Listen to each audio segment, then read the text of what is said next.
तो चलिए अभी आज हम लोग शुरू करते हैं लेंस की क्षमता के बारे में पढ़ने के लिए, है ना। पावर ऑफ लेंस के बारे में आज पढ़ेंगे। क्या पढ़ेंगे बेटा? लेंस की क्षमता।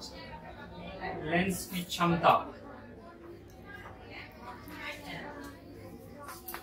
लेंस की क्षमता, इसको इंग्लिश में पावर ऑफ लेंस कहते हैं, ठीक है। तो सबसे पहले तो हमको समझना ये है कि लेंस की क्षमता कहते हैं किसको, ठीक, समझ में बात। तो लेंस की क्षमता कहते हैं कि हर लेंस, अब जैसे क्या होता है, एक एग्जांपल के लिए ले लेते हैं कि जैसे कोई बाइक है तो उसको चलाते हैं तो उसकी क्षमता देखते हैं ना कि कितना स्पीड तक भाग सकती है। उसी तरह अब चूंकि उसका राइड करने का है ना, तो इसीलिए उसको क्या करते हैं कि उसकी ये क्षमता देखते हैं कितना स्पीड तक जा सकती है। लेकिन लेंस का काम असल में होता है कि किसी आती हुई उसके अंदर जो प्रकाश आएगी उसको मोड़ना। क्या होता है, हम लोग उत्तल लेंस भी पढ़े और अवतल लेंस भी पढ़े, तो दोनों में यही पढ़े हम लोग कि वो कितना किसी प्रकाश को मोड़ देता है, या तो बाहर की तरफ मोड़ता है या तो अंदर की तरफ मोड़ता है।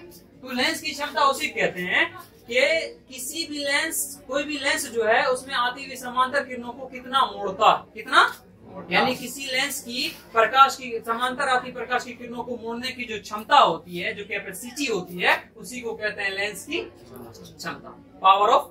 Any confusion? समझ में आई बात? तो क्या समझ में आया कि लेंस की क्षमता कहते हैं कि जितना वो मोड़ेगा उतना ज्यादा क्षमता, जितना कम मोड़ेगा उतना कम क्षमता। समझ में आ गई बात, है ना। अब क्या होता है, लेंस की क्षमता को जो डिफाइन करता है वो होता है, उसका जो फॉर्मूला होता है वो होता है P = 1/f। क्या होता है बेटा? P = 1/f, जहाँ पे P जो है लेंस की क्षमता को दर्शाता है, संकेत है, और F क्या है यहाँ पे? फोकस दूरी। क्या बेटा? फोकस दूरी है। समझ में आई बात? तो फोकस दूरी। अब यहाँ से इसका डेफिनेशन दूसरा क्या हो गया कि लेंस की क्षमता किसको कहते हैं? तो फोकस दूरी के व्युत्क्रम को, इनवर्स को, उल्टा व्युत्क्रम किसको बोलते हैं? एक के बटे में जब होता है ना, जिसको बटे में करते हैं उसी को इनवर्स व्युत्क्रम बोलते हैं। तो मतलब ये हो गया कि P = आ गया 1/f, यानी फोकस दूरी का व्युत्क्रम, फोकस दूरी का। समझ में आ गई बात? चलिए आगे बढ़ते हैं। तो ये तो समझ में आ गया। अब यहाँ से जब हम इसका SI मात्रक निकालेंगे, हम लोग 9th क्लास में पढ़े हैं कि व्युत्पन्न राशि का SI मात्रक कैसे निकालते हैं। तो जो समीकरण दिया हुआ उसी में उसका मान रखते हैं। तो सबसे पहले P का जब SI मात्रक निकालेंगे, यानी लेंस की क्षमता का, है ना, इसको लिख देते हैं लेंस की क्षमता का, लेंस की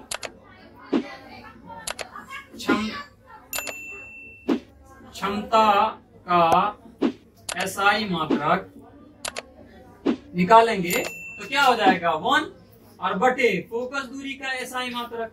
क्या लिखेंगे? फोकस दूरी का SI मात्रक। क्योंकि फोकस दूरी एक लंबाई है और लंबाई का SI मात्रक क्या होता है? मीटर होता है। तो बटे में मीटर हो गया ना। जब भी कोई नंबर हो या कोई राशि नीचे में होता है ना, हर में हो, और जब उसको ऊपर ले जाएंगे अंश में तो उसका जो पावर होता है माइनस हो जाता है। क्या हो जाता है? तो यहाँ पे कुछ नहीं, पावर तो एक, पावर कुछ नहीं तो एक, पावर दिखता नहीं है, तो यहाँ पे एक पावर है, तो ऊपर जाएगा तो माइनस में, तो ये हो गया मीटर इनवर्स। इसको क्या पढ़ा जाता है? Metre inverse. तो लेंस की क्षमता का जो SI मात्रक होता है क्या होता है? मीटर इनवर्स होता है। लेकिन इसका जो ज्यादा यूज होने वाला मात्रक है लेंस की क्षमता का, जो डॉक्टर वगैरह ज्यादा यूज करता है, जो प्रचलित मात्रक है, वो है डायोप्टर। क्या है? डायोप्टर। तो लेंस की क्षमता का प्रचलित मात्रक क्या बेटा? डायोप्टर। क्या है? डायोप्टर, जिसको D से सूचित करते हैं। किससे? D से। तो इसका मतलब कि एक डायोप्टर बराबर होता है 1 मीटर इनवर्स। समझ में आई बात?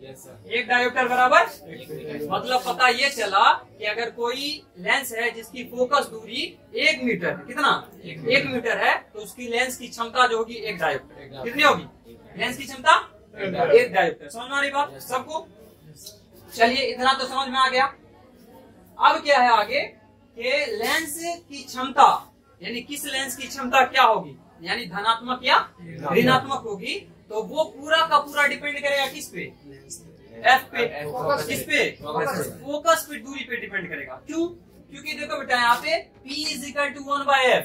जब भी हम जो हमारा लेंस की क्षमता को डिफाइन करने वाला समीकरण है, इक्वेशन है, उसमें मात्र एक ही राशि है। कितनी? एक राशि f, क्योंकि 1 तो चेंज होगा नहीं। 1 क्या अचर है, कांस्टेंट है, वो तो चेंज होगा नहीं होगा। तो मतलब क्या चेंज क्या होगा? फोकस दूरी। तो फोकस दूरी अगर माइनस में होगा तो इसका पूरा वैल्यू माइनस में, इसका अगर प्लस में होगा वैल्यू तो ये भी प्लस में। तो पता ये चला कि लेंस की क्षमता का पूरा जो मतलब माइनस में होगा या धनात्मक होगा या ऋणात्मक होगा, ये सारा डिपेंड करता है किस पे? फोकस दूरी पे। अगर फोकस दूरी माइनस तो वो भी माइनस, और वो प्लस तो वो भी प्लस। क्लियर? तो यहाँ से पता चला। अब हम लोग को एक चीज और पता है कि उत्तल लेंस की फोकस दूरी क्या होती है बेटा? उत्तल लेंस की धनात्मक। धनात्मक। उत्तल लेंस की धनात्मक। उत्तल लेंस की फोकस दूरी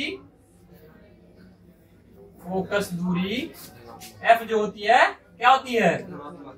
धनात्मक होती है। अब अगर लेंस की फोकस दूरी धनात्मक तो लेंस की क्षमता भी धनात्मक। तो उत्तल लेंस की क्षमता भी धनात्मक होती है। हाँ, समझ में आई बात? उत्तल लेंस की क्षमता ये भी क्या हो गई? धनात्मक, मतलब प्लस में। किसमें? प्लस में। समझ में आई बात? अब उसी तरह अवतल लेंस की फोकस दूरी किसमें होती है? अवतल लेंस की फोकस दूरी ऋणात्मक होती है। क्या होती है? ऋणात्मक, है ना? तो जैसे लेंस की फोकस दूरी ऋणात्मक हुई तो अवतल लेंस की क्षमता भी अवतल लेंस की क्षमता ऋणात्मक होती है। क्या होती है? ऋणात्मक। समझ में आई बात? अब देखो, तो हमको पता चल गया कि उत्तल लेंस की क्षमता क्या होती है? धनात्मक, और अवतल लेंस की क्षमता ऋणात्मक। अब देखो, डॉक्टर कहता है ना, जब चश्मा लेने जाते हो तो डॉक्टर कहता है इसको इतना प्लस पावर लगा है या इतना माइनस पावर लगा है, वो यही ना होता है जी। ये यही लेंस की क्षमता होती है। क्या होती है? लेंस की क्षमता होती है। अगर कोई को बोल रहा है कि इसको प्लस पावर लगा, मतलब कौन लेंस लगा? उत्तल। कौन सा लेंस? उत्तल। अगर बोल रहा है किसी को कि माइनस पावर लगा है तो मतलब कौन सा लेंस? अवतल लेंस। समझ में आई बात? और इसके बारे में और डिटेल से हम लोग अगले चैप्टर, 3rd चैप्टर में पढ़ेंगे, है ना? जब आपके बारे में पढ़ेंगे तो, है ना? तो इतना भी समझ लीजिए कि अगर चश्मा लेने आप गए हैं और आपको बोल रहा है कि पावर प्लस है, आपको यानी प्लस पावर लगा है तो मतलब उत्तल लेंस लगा है, और बोल रहा है माइनस पावर लगा है मतलब समझ में आई बात? और वहाँ पे जो न्यूमेरिकल वैल्यू होता है वो फोकस पे डिपेंड करता है। किस फोकस दूरी पे। क्लियर? इसमें कोई कंफ्यूजन? ठीक है। तो यहाँ पर तो इतना समझ में आ गया आप लोगों को। क्या क्या? पहला तो डेफिनेशन कि लेंस की क्षमता किसको कहते हैं? तो किसी लेंस द्वारा उस पे आती हुई समांतर किरणों को मोड़ने की जो कैपेसिटी, क्षमता होती है, उसी को उसके लेंस की क्षमता कहते हैं। उसको इस वाले समीकरण से डिनोट किया जाता है, बताया जाता है P = 1/f। यहाँ से हम उसका SI मात्रक भी निकाल लिए तो मीटर इनवर्स होता है। क्या होता है? Metre inverse. और लेकिन लेंस का जो प्रचलित मात्रक है वो क्या है? डायोप्टर है। जिस तरह एग्जांपल के लिए ले सकते हैं कि हम लोग जब भी टेम्परेचर को नापते हैं तो वो किसमें नापते हैं? टेम्परेचर किसमें नापते हैं? ज्यादातर हम लोग डिग्री में, डिग्री सेल्सियस में। लेकिन डिग्री सेल्सियस उसका SI मात्रक है? नहीं, केल्विन होता है। क्या होता है उसका SI? उसी प्रकार यहाँ पे जो उसका SI मात्रक होगा मीटर इनवर्स होगा। लेकिन उसको उसका जो प्रचलित मात्रक है, डॉक्टर वगैरह जो ज्यादा यूज करता है वो होता है डायोप्टर। क्या होता है? और एक डायोप्टर बराबर होता है 1 मीटर इनवर्स। क्लियर?